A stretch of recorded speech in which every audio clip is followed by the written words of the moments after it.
है भाई, ये क्या हुआ, ये पहले तो समझाओ। 75 बेसिस पॉइंट बढ़ाया, जिसकी हम लोग कल चर्चा कर रहे थे कि मोस्ट प्रोबेबल है कि ऐसा ही होगा। उसके बाद उन्होंने कहा कि हम और बढ़ाएंगे, 2 बार कम से कम और बढ़ेगा इसी साल बाय दिसंबर। तो जो आपको याद होगा रेंज की हम लोग बात कर रहे थे ना, वो रेंज चवन्नी बढ़ा दी उन्होंने। अब वो 4% से ऊपर जा रही है रेंज। सिर्फ उस बात से बाजार को डर है क्या? ये तो सब कुछ हम लोगों ने डिस्कस किया था कि 3.5 से 4 की रेंज दिसंबर तक होगी। उसमें उन्होंने 0.25% का इंक्रीज किया कि हम 4.25 तक उसको ले जा सकते हैं। एक जो शॉकर था, जो नई चीज जिसको कमेंट्री सुनेंगे क्या कहने वाले, कमेंट्री किया है।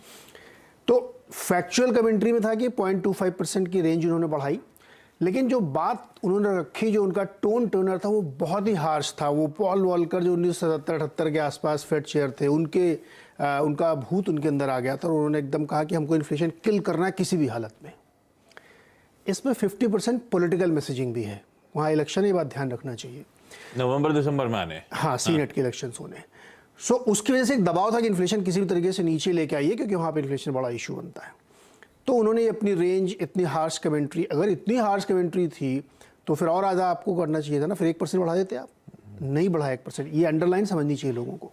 तो इस पूरे प्रक्रिया में उन्होंने ये कहा, एक साफ मैसेज देने की कोशिश की कि जो डिमांड हाउसिंग में भी नहीं गिर रही है, जो डिमांड अभी कंजम्पशन में नहीं गिर रही है, उसको मैं किल करूंगा, भले ही उसके लिए मुझे रिसेशन होना पड़े या कुछ भी होना पड़े, जैसा कि मैंडेट है उनका। तो पहली बार फेड ने ये कोशिश की है कि अब मैं कंट्रोल ले रहा हूँ, जिसको जो समझ में आए वैसे अपना इंटरप्रिटेशन करें। तो बाजार में आप ध्यान दीजिए कि जब फेड की बैठक शुरू होने से पहले डाउ 200 पॉइंट ऊपर था, फिर जैसे ही फेड की शुरुआत हुई वो 200 पॉइंट नीचे आया।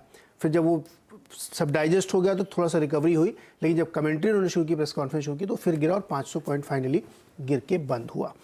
इसका लैग इफेक्ट अगले 3-6 महीने में होगा, जब अलग अलग बिजनेसेस पे आपको नरमी दिखेगी। लेकिन ओवरऑल पिक्चर नरम हो रही है, इसमें कोई शक नहीं है। तो मुझे लगता है कि बाजार इस कमेंट्री को सुन के थोड़ा सा डरा हुआ है और भारतीय बाजार गैप डाउन के बाद रिकवर करेंगे, इसमें कोई शक नहीं। ऐसा देखिएगा, केवल आईटी ऐसा सेक्टर है जहां पे थोड़ा प्रेशर रहेगा।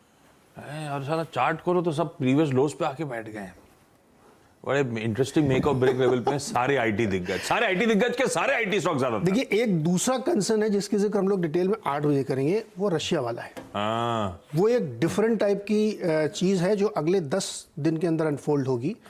अगर वहां से थोड़ी सी बुरी खबरें आती तो फिर ये फेड आप भूल जाएंगे, फिर आप उधर की बात करने लगेंगे। साहब को गुस्सा बहुत आ रहा है अभी, बहुत गुस्से में है। और मोदी जी कुछ कह दिए क्या यहाँ पे?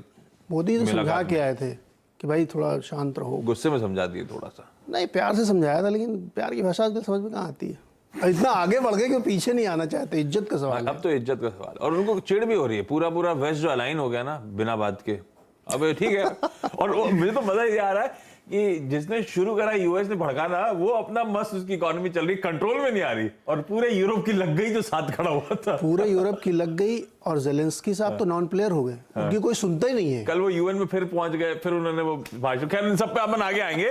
ये अभी तो फेड को डाइजेस्ट करना था वाकई, लेकिन कुछ हद तक हिंट कल हमने 8 बजे की चर्चा में दे दिया था यूक्रेन क्राइसिस को लेकर। ये 8 बजे बाकी, थोड़ा बहुत जब निपट जाएगा ये फेड की चर्चा डिटेल में, तो उसके बाद यूक्रेन पे उतरेंगे। प्रोड्यूसर साहब कुछ बढ़िया यूक्रेन के विजुअल्स रेडी रखिएगा 8 बजे, तो उस पर उतरेंगे। अब पहले समझ लिया जाए कि अब मार्केट्स को अप्रोच कैसे करना है। भैया नर्वस